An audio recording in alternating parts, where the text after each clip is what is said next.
ഇതിനിടയിൽ PSCൻ്റെ ഒരു ക്വസ്റ്റ്യൻ കണ്ടിന്. എന്ന് വെച്ചാൽ ഒരു ഇംഗ്ലീഷ് ക്വസ്റ്റ്യൻ ആണ്.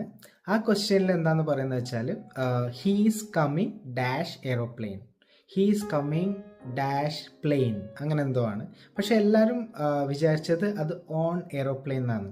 ബിക്കോസ് നമ്മൾ ചില കാര്യങ്ങൾ എയ്റോപ്ലെയിനെ കുറിച്ച് പഠിക്കുമ്പോൾ ഓൺ ദ പ്ലെയിൻ എന്ന് പറയുന്നുണ്ട്.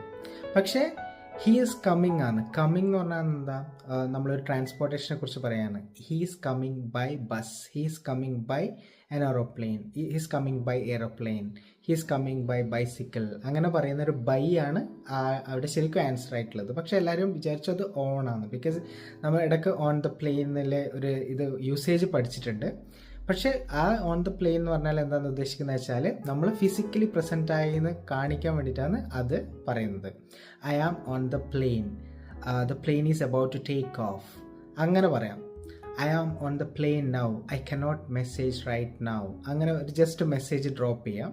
അങ്ങനത്തെ സമയത്ത് നമ്മൾ ഫിസിക്കലി പ്രസൻറ്റ് ആണെന്ന് ബാക്കിയിലോട്ട് പറയാൻ വേണ്ടിയിട്ടാണ് ഓൺ ദ പ്ലെയിൻ യൂസ് ചെയ്യുന്നത്. അല്ലാതെ ട്രാൻസ്പോർട്ടേഷൻ ടൈമിൽ I am coming on the plane എന്ന് പറയില്ല, I am coming by aeroplane അങ്ങനെ പറയുള്ളൂ. ഓക്കെ.